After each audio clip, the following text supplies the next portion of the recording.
Perkenalkan, nama saya Wira dari Pusat Kebijakan dan Manajemen Kesehatan Fakultas Kedokteran Universitas Gajah Mada.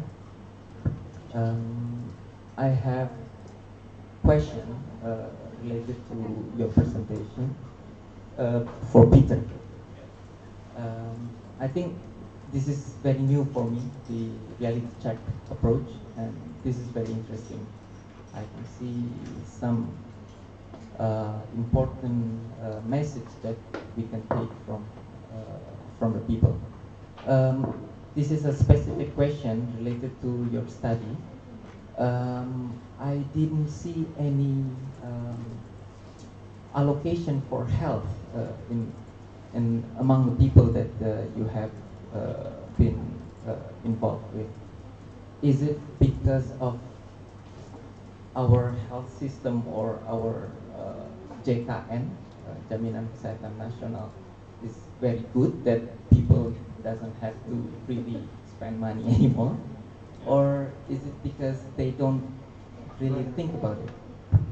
Thank you.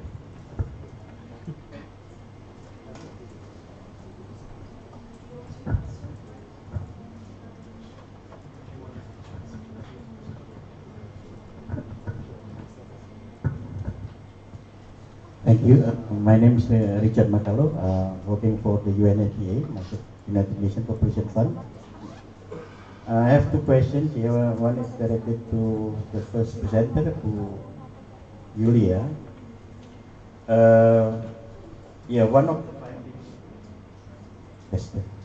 One of your observations, especially among the senior academicians,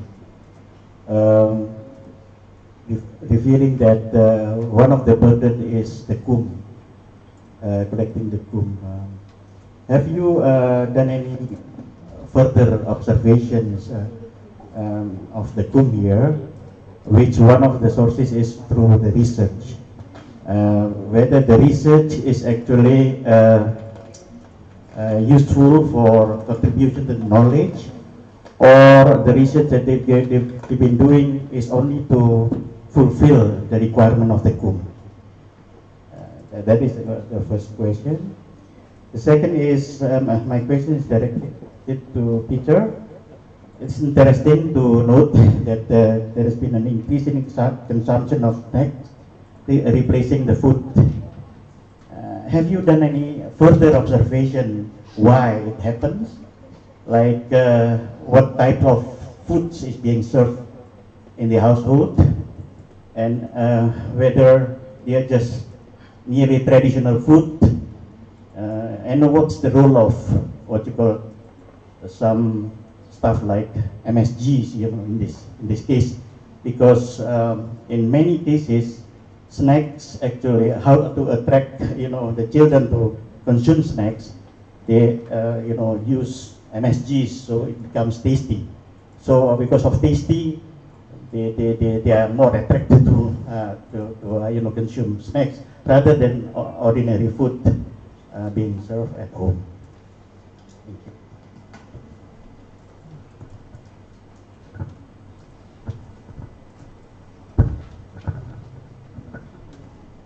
Thank you. My name is Harvey, Haris Eladio. I was trying to understand the structure of logic of your presentation and on RCA.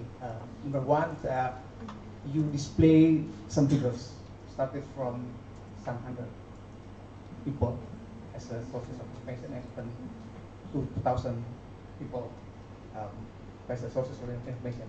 Then some keywords on reality check, multiple perspective.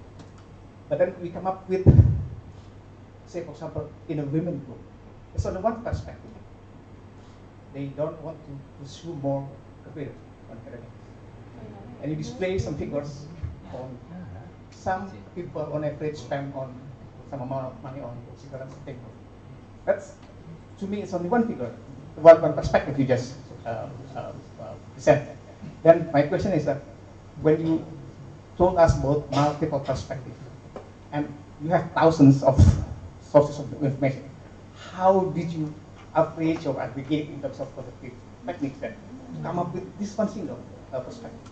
Then where is basically the the multiple, and what kind of reality you check? Did you have in your mind a kind of hypothesis or something? Because if we compare, for example, on the success data, all the information you display there in the presentation, we know that even we have exact number, exactly, we can divide into some groups, and we have much more information from success, for example. So that one perspective, one comparison. If we go further to say, for example, on a very anthropological point of view, we live with people, we are part of people, then we have much more information. So we think it's too extreme. Where is your position? When you try to sell the idea of reality check, thousands of sources of information, and multiple perspectives. That's my question. Thank you.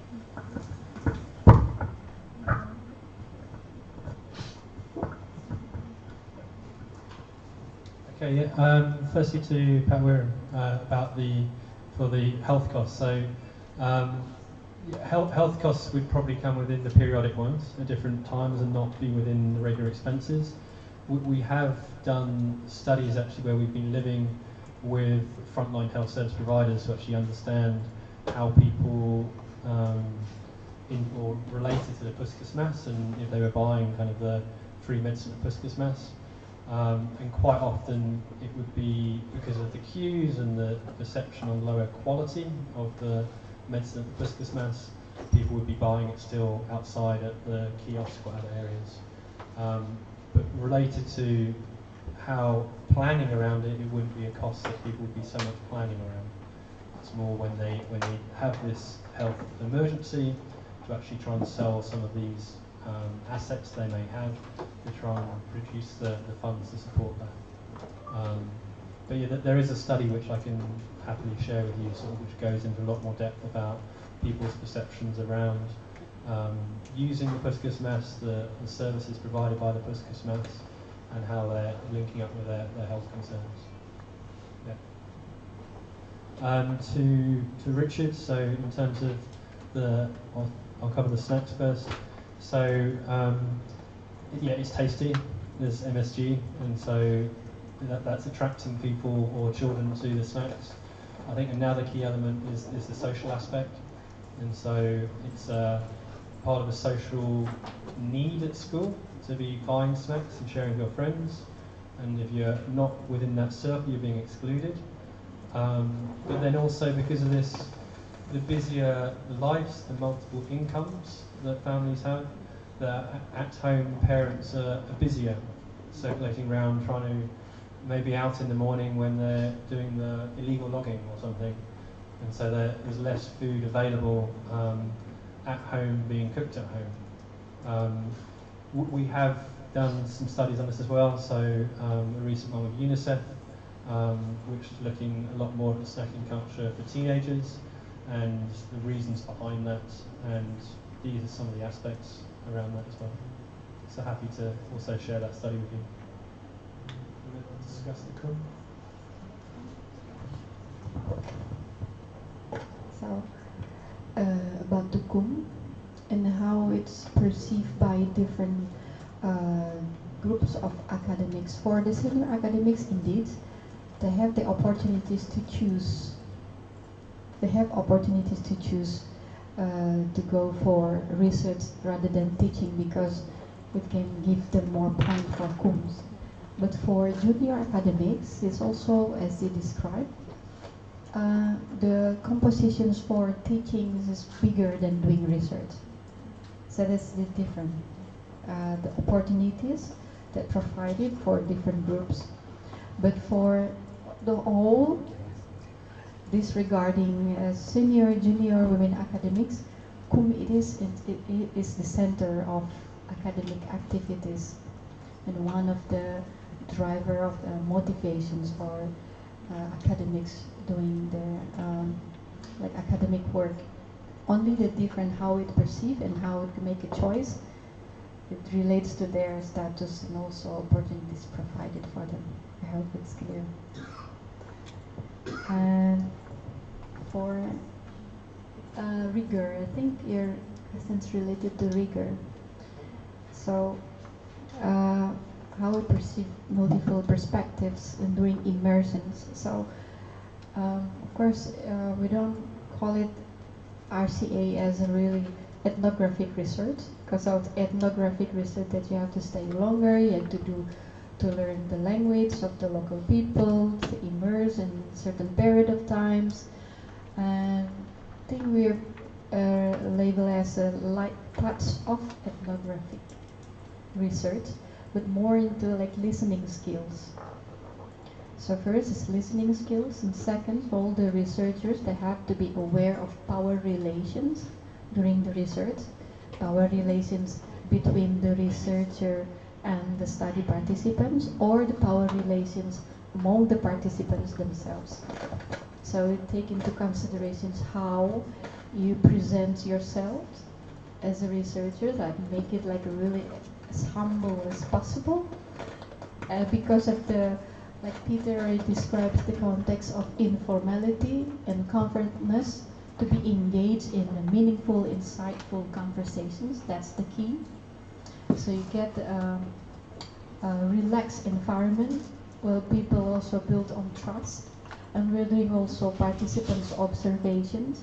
So not only report what you see and write it, but also experiencing yourself. That will be also the added value. Another things maybe about the rigor. Rigor, see, maybe you can show diagram of rigor. So the triangle, the timings, you see, because we stay there, like during the day and the night. And also how do we manage to embrace multiple perspectives, because we bring about the context and not on the focus on the sectoral issues. So if we stay with one family, we also converse with the family and the neighbors, and also like in my study, for instance, converse also with the university's staff, and including non-academic staff. So make sure also that's like positive deviance being captured. How do you mentioned about the different range of groups, women's academics, and that could be also broken down if you zoom into what kind of challenges, and not all women academics also have the same face. There are some women academics who prefer to like prioritize the family, mostly, majority, but there are also who have really high motivations to pursue their mobility, the career mobility. So we need also to identify certain challenges faced by certain people who are in the certain groups. So different kind of challenges. So we don't see it like women academic on the same face. So to zoom into more into different type of study participants and context, deep, rich context into different groups involved. Makes clear. So, and also that you made a very good point about how we're saying multiple perceptions, multiple perspectives, but then when it comes down to the presentation, there's numbers. There's one person said this. That's a difficulty, I suppose, of trying to condense things into 20-minute presentations. Like within the in the study reports, you see there's a lot more box stories, narratives from different viewpoints around the same topic. And so within these presentations, we're trying to summarise it to give the overall flavour. And around something like household finances, there are lots of different ideas and viewpoints about what income is, but then overall it's seen as cash. And that's kind of an overall perception we're trying to say. But yeah, it is tricky because the whole emphasis behind the RCA is to try and not generalise, to try and embrace different viewpoints. And so within more lengthy discussions, that's where we would have the opportunity to kind of give different viewpoints around the same thematic area. But yeah, within 20, 30-minute presentations, it's hard to do that.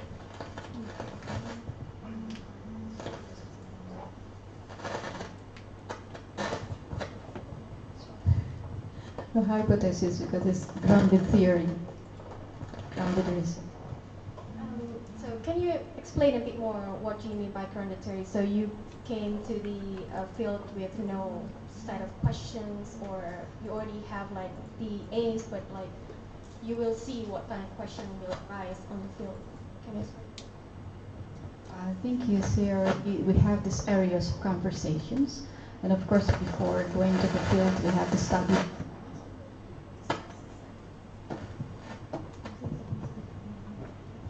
We have the study designs, also the background of the study.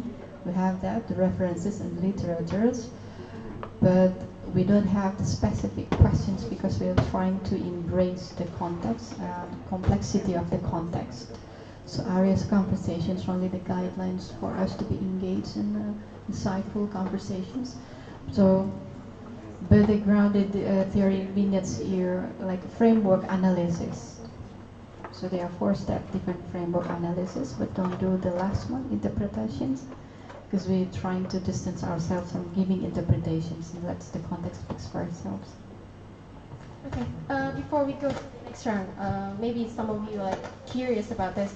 Like you say that you want to have them relaxed as possible, but you know you were there like for few days. So how you like make them feel relaxed and act as usual? I mean, like I'm sorry, but like you're a foreigner and stranger come there, and then there was like, oh, I'm being observed. How make them like act as they are on normal days?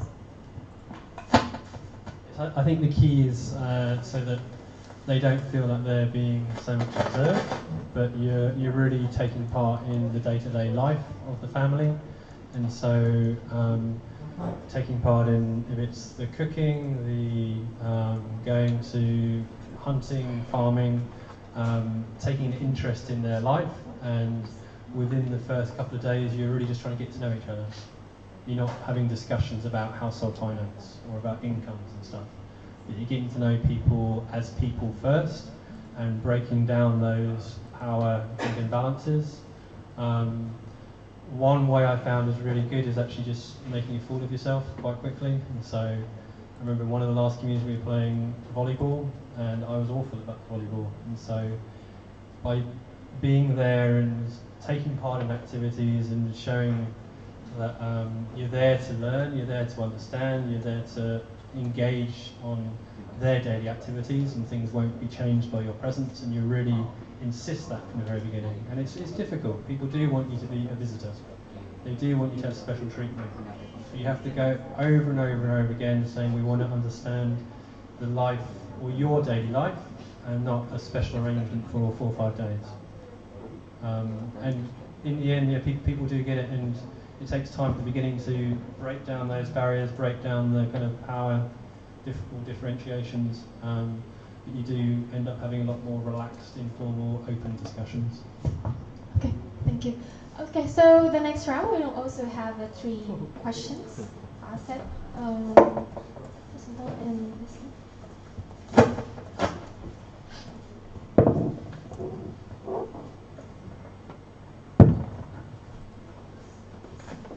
Thank you for very enlightening presentation. I'm Asep from Semeru. I would like to ask 2 questions. The first one to Peter. So I see that your studies were commissioned by government ministries. So I presume that the findings of the study are used for policy purposes. In our experience, whenever we present the results of our studies using qualitative approach, that always arises questions such as, is this Indonesia? How representative is your study? Questions like that. Yeah. Because of that, now we try as much as possible, whenever we do a study, when the budget permits, we use a mixed method. So we use both quantitative and qualitative approaches. So I'm just wondering whether a reality check approach can also be combined with quantitative study, and if yes, has it been tried anywhere, and what is the finding from the quantitative, from the mixed method? My second question to Bu Yulia. So I didn't realize that there are so many research conducted at the universities. Yeah. Do you have a feel about the quality of these researches, and where do these research end up? Yeah. Do they go to literature, and is it used for policy purposes? Things like that.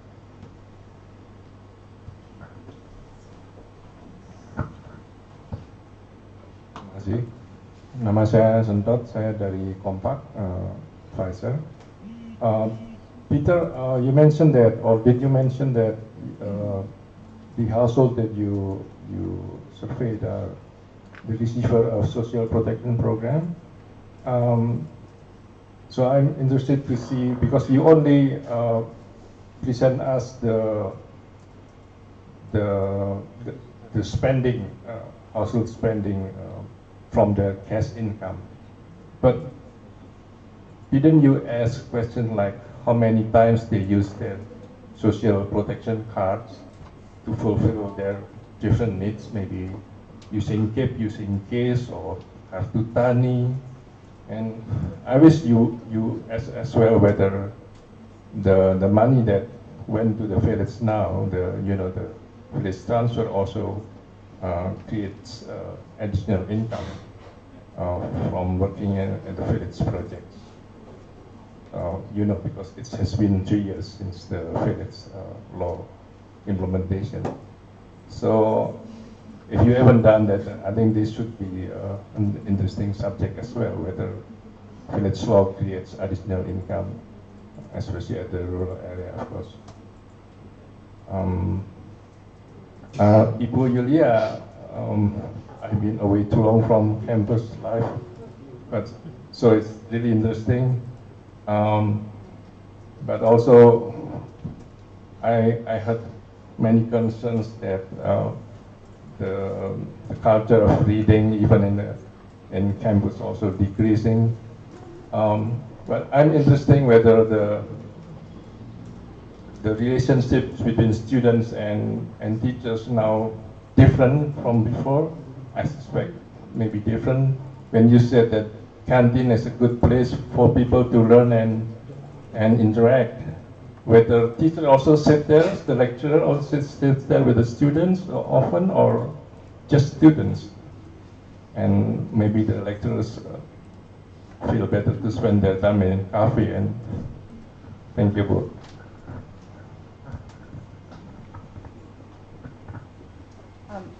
Hi, I'm Kim, also from Compact.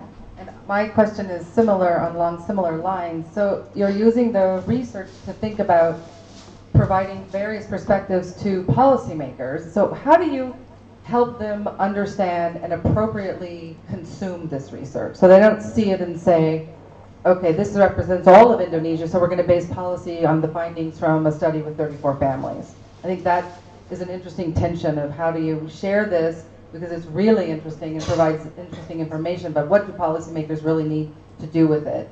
And then the university study, I thought it was fascinating how challenges that you identified are so similar to those at universities across the US, which was a little surprise to me.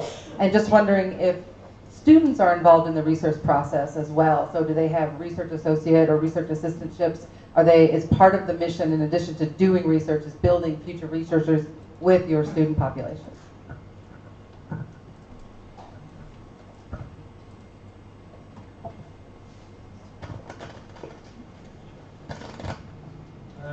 So firstly, thank you for the question. So for Pak Asep about the mixed methods approach, so this is an area that we've moved towards in the last couple of years. We're doing current mixed method studies internationally. So in Nepal and Ghana, and these are longitudinal studies, and so the survey team and the RCA qualitative team go back on a regular basis to try and, or the one in Nepal is about rural access, the rural access program, to try and understand how the road construction program has impacted the communities from the numbers of people using the road, but then also their perceptions around what that means to them, what their experiences are. So that there's mixed methods workshops that we conduct, and so the two teams sit together, the quant and the qual, to really dig deeper into the findings and or jointly share the findings and try and really understand the numbers in more depth with the stories, but then also cross-check some of the stories with some of the numbers, and so it's used more as an interpretive lens. In Indonesia, we've been doing what we're trying to do more and more is trying to integrate the mixed methods from the very beginning. So we have done some studies where we've complemented some quantitative survey work being done, but not from the very beginning being designed together. And so we're trying to, the proposals we're aligning towards now for commissioning is more trying to actually get them designed from the very beginning so we can see how they can inform one another across the process. And we have done a couple of less integrated ones, but that's the model we're moving towards. And we have been also doing some of that ideas and thinking behind the mixed methods as training for commissioners, or in the ballot bands, and also for other commissioners from government side. So for Pat sent up the social assistance, social protection, income. Yes, that we did cover this within that study, and it's seen as and we've done a lot of other studies on social assistance. So we were working with Tempe a lot in between 2014-15 and did several studies there. And so in general, the social assistance money is seen as not much, not a large contribution, and a nice addition, but not a significant amount that's going to make a big impact on their family income. And there's different ways people, or different perceptions we have around the different social assistance programs, from the conditionalities or the lack of understanding around conditionalities. So there's a lot of insights we do have around that, which are covered, I suppose, in other studies, but then also within that household finance one. Within that 20 minutes slot, I didn't draw up so much onto the social assistance side.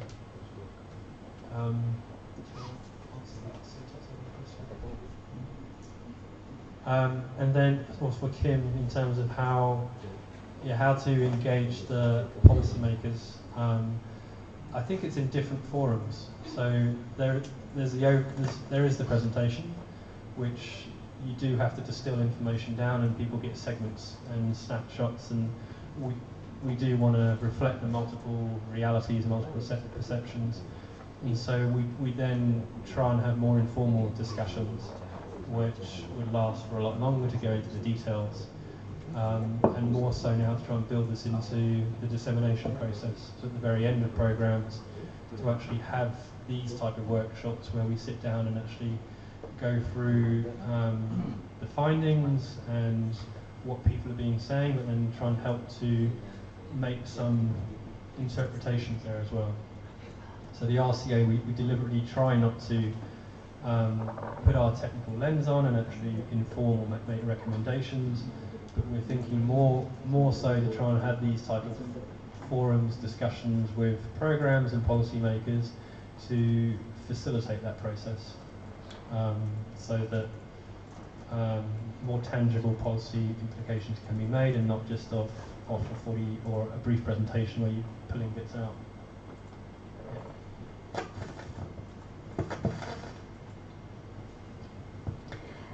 Passive about publications or literature. There's publications made by the academics, what you mean, at the universities. I described earlier about the publication infrastructure. There's so many also in-house journals within the universities. We found also most of these journals are like a peer review. So like in one university, they have journals, and they over the other universities have the work writers, and they're doing also exchange kind of journals. So the circulations of the knowledge disseminations, not good public, but among the writers of the journals. There are also other publications, but mostly based on the consultancy work, more practical. And if you would like to, some of the senior academics who would like to make into the international journal publications, as also described earlier, it's related to the English translations in editorial. It's not included in the budget to make like a good international publications. It's corpus index in it there, yeah.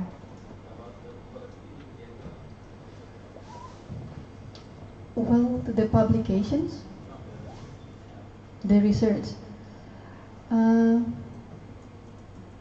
We didn't go into examine the quality of the research, but more into how such research is being done, and what was the motivations and environment surrounding the research is carried out.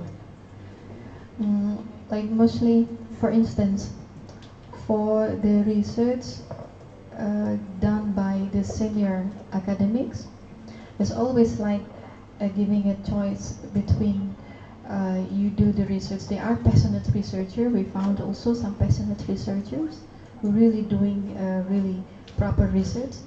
But there are also some researchers who choose more into like doing consultancy, even for private sectors, as an expert, and they prefer that. In our report, it's mentioned they prefer that because of the less administrative burdens. So what I described, just 80% for the administrations, 20% for other things that we consider are important.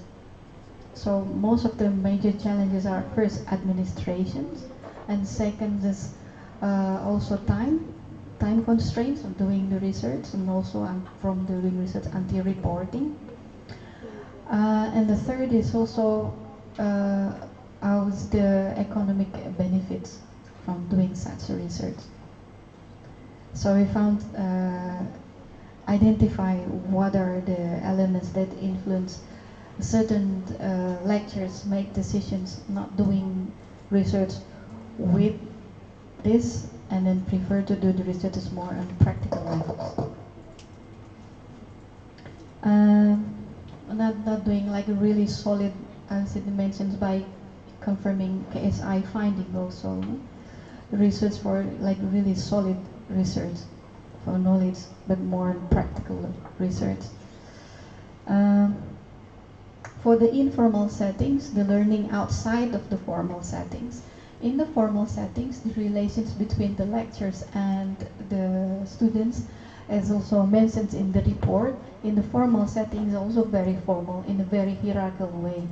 So we see like the horizontal inequalities, so to speak, horizontal inequalities among the lecturers and also between the lecturers and also the students. And the report also mentions about, for instance,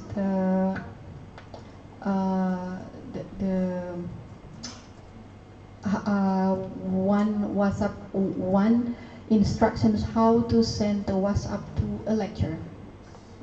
This is in big university, Pak.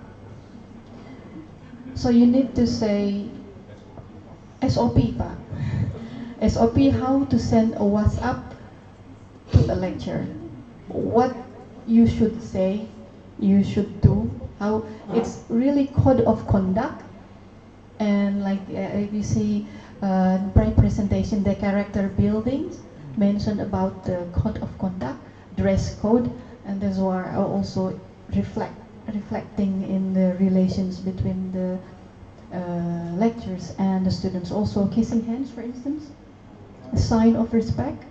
So very in hierarchical manners and code of conduct, so to speak, the character building.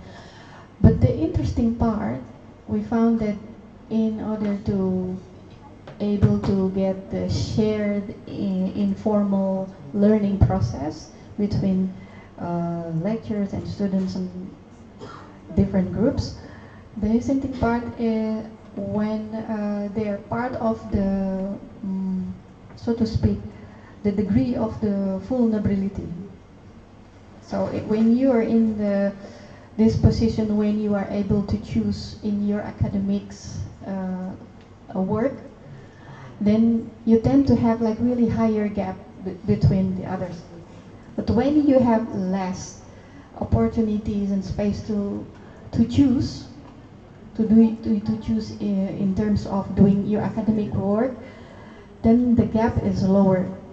So you see that, for instance, or even if you're senior lecturers, for instance, but you have no space for exercising your intellectual freedom.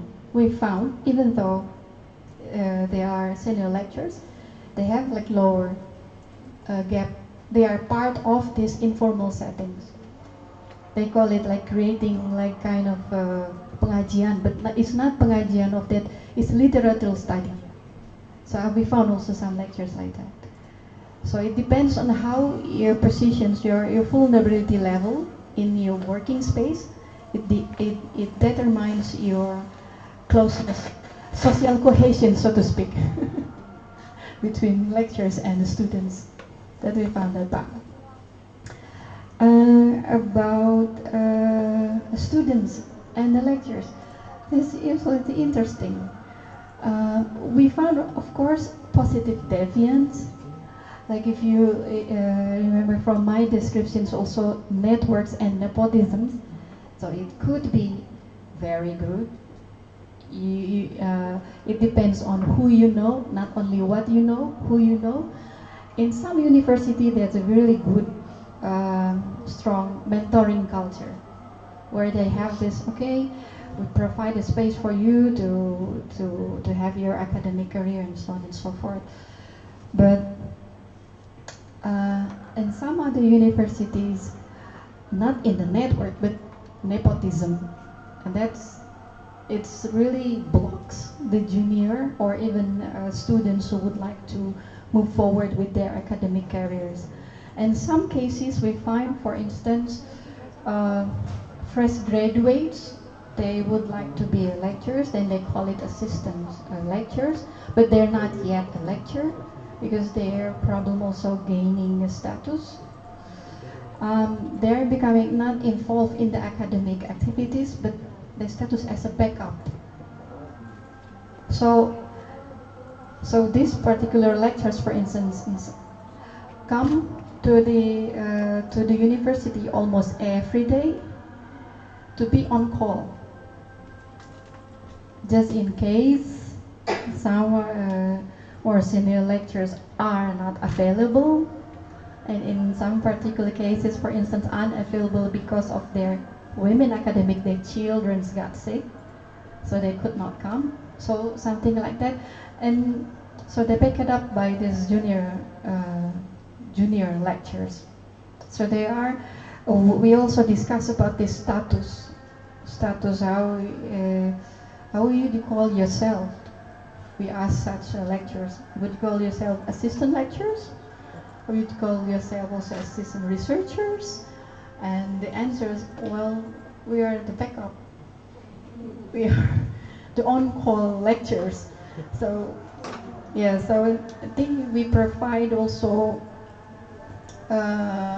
more formal kind of structured way to accommodate also, and also at the same time, these structural regulations also improve. At the same time, we also pay attention on the culture. So regulations and the culture relate to the either nepotisms or network. I think we are able to accommodate such potentials juniors. Okay. I think we have like around 10 minutes left. So the last round of Q&A will only address 2 questions.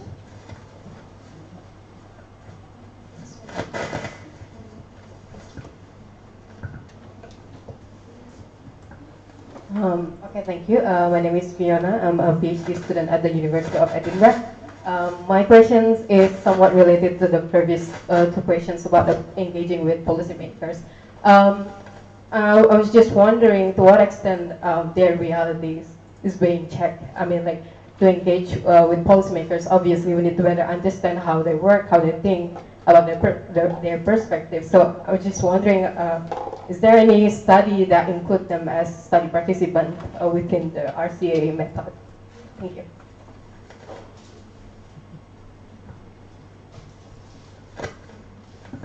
Halo, mungkin saya bahasa Indonesia.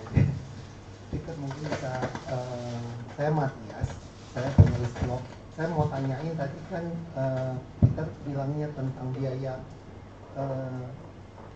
rumah-rumah apa ya? Mungkin saya cuma mau tahu apakah dalam buku atau orangnya ada yang buat di kota urbanisasi, ya maksudnya di pinggir-pinggir kota gitu, yang biaya hidup mereka apa sudah ada juga. Buat Julian mungkin yang saya mau tanya tadi mungkin sudah dibicarain, tapi saya mau tahu kan ada pekerti ya. Saya lihat di laporannya ada pekerti juga buat junior itu supaya ya mungkin salah satu yang saya mau nanyain itu yang mungkin yang sudah lama jadi dosen, apakah setiap tahun dikompulsorikan juga harus bikin makalah melalui asistennya, melalui jalur pekerti atau ada begitu. Nah, bagaimana mungkin solusinya yang nepotisme itu ya, mungkin yang salah satu budayanya supaya ya mungkin ya dress code apa itu bisa, mungkin ada solusi nggak gitu.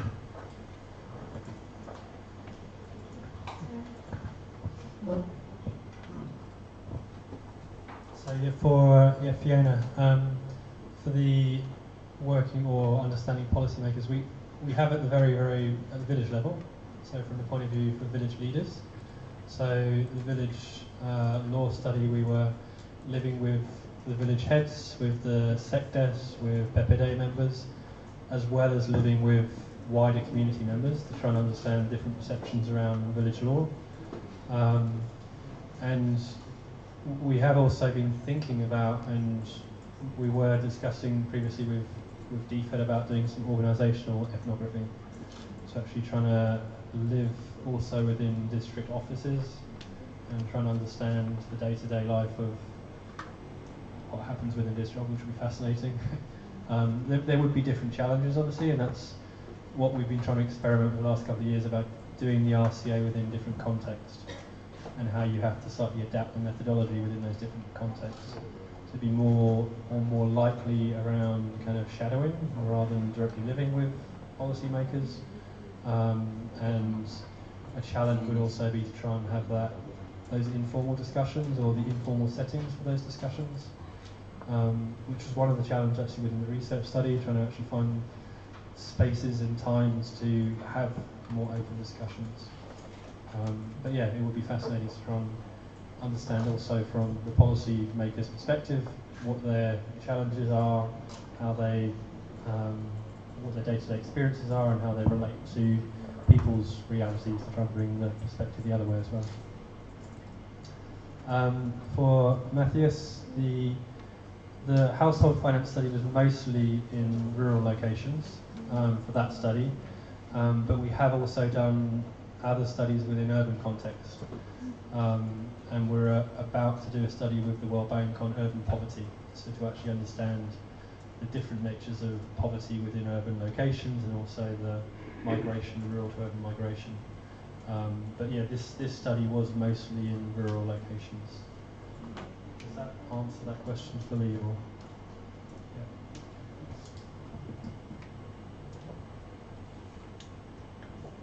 Tentang pekerti ya, Pak Matias. About pekerti. In all of our research, same also when related to Pak Asep's questions, we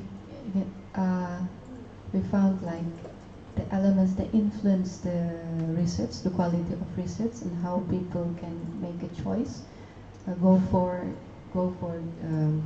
the research that they would like to do, and what are the constraints and also challenges, opportunities are there. Related to also solutions, the same also, we are not providing solutions. So in study implications, mostly we're just, how is it like, bring about the perspective from the people. It's also related to our perspective of theory of change. So we provide also the space for the people to speak themselves. So in study implication also based on that. Here also mentions about the Pekerti and how the training is already conducted and how the academics perceive such training. But for them, like also described in my earlier presentations, the main needs for them is the need to do the research training method, research method, training in the research method. So that's all. And how it's related to like technicals. Some of them, if you mention, say like it's too technicals, it's not directly related to the academic work. You can also find it in the report how they perceive the Pekerti and such training conducted to them. Okay, thank you. So because there is not much time left and we have the lunch ready, so I sadly have to end our session today here. But you both will be here over the lunch, so you can have a discussion with them after this. But before we officially end this discussion, can you please let us know what is the most interesting point that came from this discussion for you?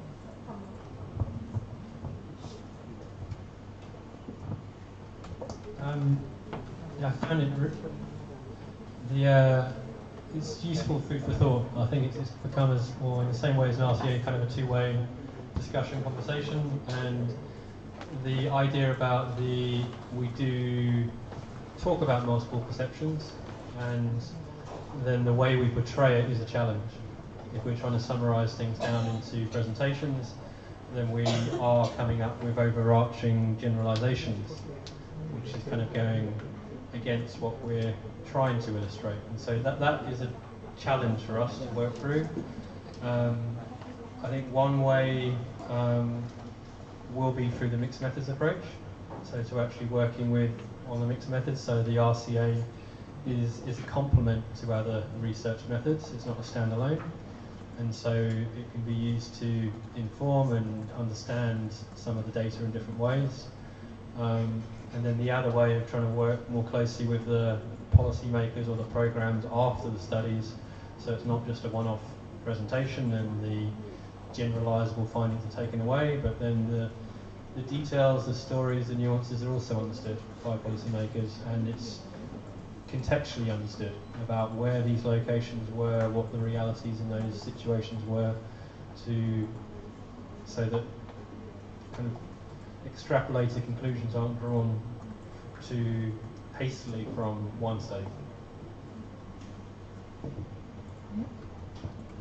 It reminds me also of Asad's questions. Have we addressed Asad's questions about the mixed method?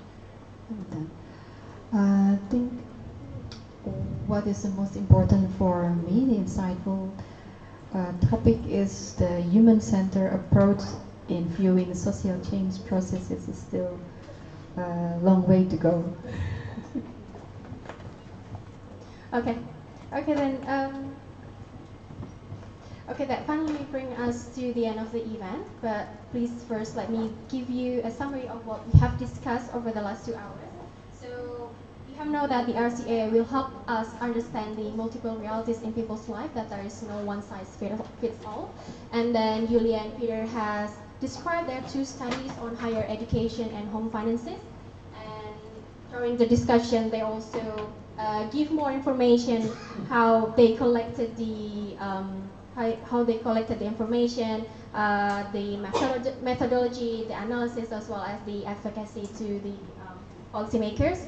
And also from our discussion, we could see that how the studies capture various insightful information to inform our policymakers in designing a more fit policies or programs.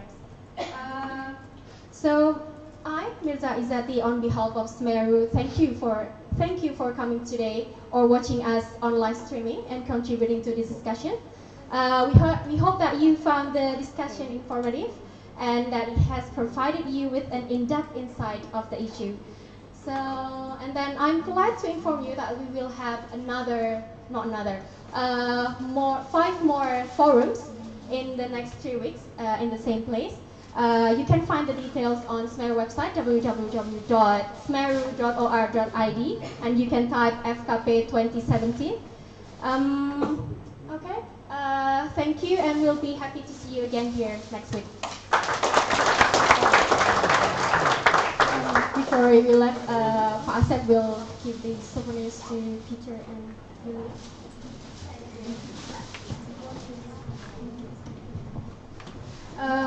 For the participant, you can.